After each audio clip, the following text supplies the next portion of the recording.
पूरी दुनिया में ऊर्जा सप्लाई को लेकर छाई निराशा के संकट के बादल छंटने की संभावनाओं के बीच एक बड़ी खबर ये आई कि इस वक्त जो स्थिति स्ट्रेट ऑफ हॉर्मुज पर बनी हुई है, आगे आने वाले वक्त में भी अगर यही स्थिति बनी रही तो समस्या का समाधान समझिए। लेकिन जिस तरह से डोनाल्ड ट्रंप ईरान के प्रति बयानबाजी करते हैं और जो रवैया अब तक उन्होंने अपनाया हुआ है, ज़्यादा दिन तक ये चलेगा इसकी संभावनाएं कम नजर आती हैं। हम उम्मीद करते हैं कि ये ऐसे ही बना रहे और जहाज़ इसी तरह से बाहर निकलते रहें।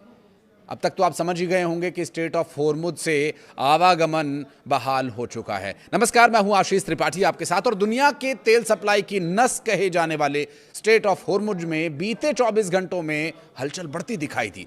जहाज़ों की आवाजाही फिर से तेज हुई और दूसरी तरफ अमेरिका ने बीच समंदर में एक ईरानी झंडे वाले तेल टैंकर को रोककर उसका रास्ता बदलवा दिया। यानी एक तरफ रास्ता खुलता दिखा तो दूसरी तरफ नाकेबंदी की सख्ती बरकरार रही। सोशल मीडिया पर एक प्रतिक्रियाओं के दौर की अगर बात करें तो यहाँ एक पोस्ट आया जो काफ़ी चर्चा में रहा। दरअसल रॉयटर्स और मरीन ट्रैफिक डेटा के हवाले से भी ये दावा किया गया स्ट्रेट ऑफ हॉर्मुज में कि अचानक जहाज़ों की आवाजाही बढ़ गई है और कई जहाज़ ईरान के ट्रैफिक लेन से गुजरते हुए दिखाई दिए। अब ये तेल बहाली दरअसल अमेरिका चाहता भी है कि नहीं? अमेरिका के रवैये से तो ये लगता है कि वो सिर्फ अपने तेल के जहाज़ या अपने जो उसके सपोर्टिव कंट्रीज़ हैं उन्हीं के तेल के जहाज़ को गुजरते हुए देखना चाहता है, बाकी किसी को नहीं। अब अमेरिका तो उन देश के जहाज़ों को रोक नहीं सकता। तो अमेरिका की कूटनीतिक जो छवि अब तक बनी है वो कुछ इस तरह से है कि वो चाहता है कि ईरान दुनिया के नज़र में ये देश आँख का कांटा बन जाए और वो बन जाए उस कांटे को निकालने वाले वैद्य। ऐसा भला होने वाला नहीं है।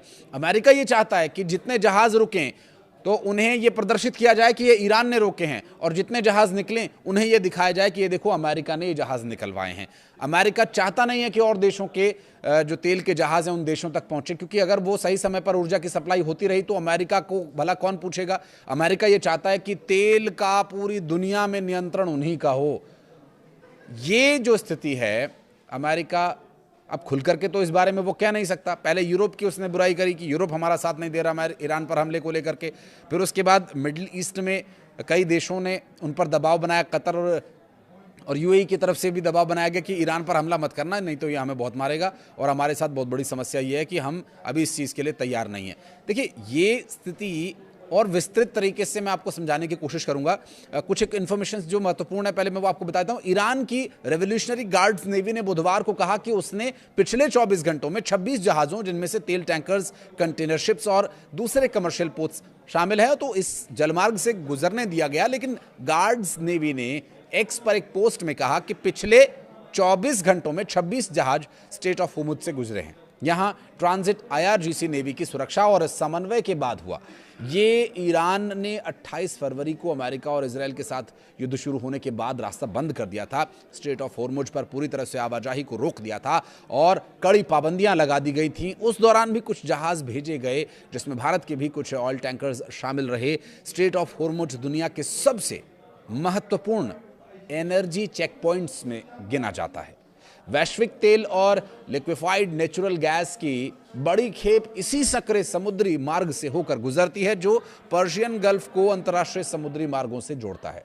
दक्षिण कोरिया ने इस मामले में बुधवार को कहा कि उसका एक तेल टैंकर सफलतापूर्वक इस हॉर्मुज स्ट्रेट से गुजरा। संघर्ष शुरू होने के बाद ये किसी दक्षिण कोरियाई जहाज का पहला ऐसा ट्रांजिट बताया गया। तो वहीं दूसरी तरफ अमेरिकी मरीन ने बुधवार को एक ईरान झंडे वाले commercial oil tanker MT Celestial Sea को रोक करके उसका रास्ता बदलवा दिया कि भैया यहाँ से मत जाइए, आप एक काम कीजिए, यहाँ से यू टर्न लीजिए और इधर से निकलिए। तो ये रवैया अमेरिका का है। तो अगर आप किसी को बार बार उकसाएंगे तो वो कितनी देर आपकी मनमानी को झेलेगा? ये अमेरिका को सोचना चाहिए। और इसका परिणाम क्या रहा और अमेरिका की इस हरकत को लेकर अमेरिका में क्या बवाल मचा हुआ है, उस पर मैं एक अलग से वीडियो लेकर आऊंगा, उसे भी आप देखिएगा। फिलहाल आपको बता दें कि अमेरिका को ये शक था कि वो ये जहाज़ अमेरिकी नौसैनिक नाकेबंदी से बचाने की उन्हें कोशिश कर रहा है, क्योंकि 31 मरीन एक्सपीडिशनरी यूनिट्स के मरीन ओमान की खाड़ी में जहाज़ पर चढ़े, उसकी तलाशी ली, फिर उसे रास्ता बदलने के निर्देश दिए गए या यूं कहें कि मजबूर कर दिया गया। अमेरिकी सेंट्रल कमांड ने यह कहा कि अमेरिकी बल पूरी सख्ती से नाकेबंदी को लागू कर रहे हैं और अब तक 91 कमर्शियल जहाज़ों को नियमों के पालन के तहत रास्ता बदलवाया गया। और सेंटकॉम के मुताबिक अमेरिका सैन्य बलों ने 12 अप्रैल से शुरू हुई नौसैनिक नाकेबंदियों के बाद 4 जहाज़ों को निष्क्रिय भी किया है, यानी ध्वस्त कर दिया, समुद्र में ही उसे समाधि दिला दी। अमेरिकी प्रेसिडेंट डोनाल्ड ट्रंप ने दावा किया कि तेल की कीमतें जल्द गिरने वाली हैं। स्ट्रेट ऑफ हॉर्मुज में फंसे 1600 से ज़्यादा तेल से लदे जहाज़ बहुत जल्द बाहर निकलेंगे। ट्रंप ने कहा कि संकट के बावजूद शेयर बाजार पहले से ज़्यादा ऊंचाई पर है, जबकि उन्हें खुद अंदेशा था कि बाजार 20 से 25% तक गिर सकता है। ट्रंप ने ईरान को लेकर सख्त रुख दोहराते हुए कहा कि उनके पास कार्रवाई के अलावा कोई विकल्प नहीं था, क्योंकि तेहरान परमाणु हथियार हासिल करने की ओर बढ़ रहा था। ये एक दूसरा मुद्दा है जिसको लेकर के डोनाल्ड ट्रंप लगातार ईरान को दबाव में लेने की कोशिश कर रहे हैं, लेकिन ईरान वही पुष्पा स्टाइल में झुकेगा नहीं वाला जो उसका एटीट्यूड है, ये दरअसल डोनाल्ड ट्रंप को पसंद नहीं आ रहा है। अब चूंकि ऊर्जा सप्लाई का संकट अगर पूरी दुनिया में बना रहेगा, और उससे ऊर्जा सप्लाई का संकट होना एक अलग बात है, लेकिन ऊर्जा सप्लाई के संकट की खबरों का फैलना ये एक दूसरे तरह से शेयर बाजार पर असर डालता है। तो ये जो दोनों बातें हैं, इन दोनों बातों को जोड़ते हुए अमेरिका के प्रेसिडेंट ये चाह रहे हैं कि पूरी दुनिया में उनकी वाहवाही हो जाए, हर कोई उनकी तारीफ करे कि क्या बात है, इतना युद्ध लड़ने के बाद भी शेयर बाजार कितने टॉप पर है। तो शेयर बाजार पर पड़ने वाला असर, दरअसल जो न्यूज़ बाहर आती है उसके हिसाब से शेयर बाजार रिफ्लेक्ट होता है, उस पर उसके फ्लक्चुएशन दिखाई देते हैं। और लोग भी जो इन्वेस्ट करते हैं या इन्वेस्टर्स हैं, वो खुद जाकर को तो देखेंगे नहीं कि स्ट्रेट ऑफ हॉर्मुज में क्या हो रहा है। उनके पास जो न्यूज़ आ रही है, सेंटर से जो खबर उनके पास पहुंच रही है, वो उसी हिसाब से अपने इन्वेस्टमेंट को घटाते या बढ़ाते हैं। तो ये अमेरिका के प्रेसिडेंट की कूटनीति है। अभी वो युद्ध लड़ने की स्थिति में नहीं है। बहुत सारे वो कारण बता रहे हैं कि ये ऐसा हुआ इसलिए हमने हमला नहीं किया।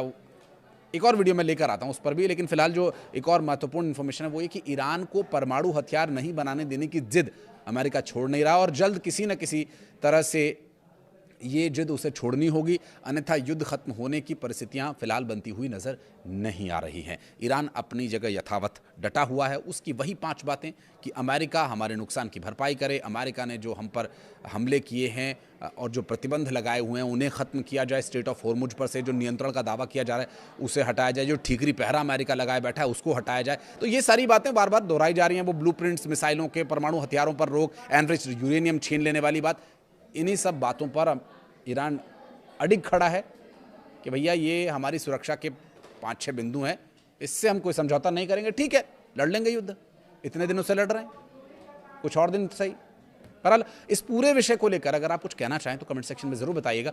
वीडियो को यहाँ तक देखने के लिए बहुत बहुत धन्यवाद।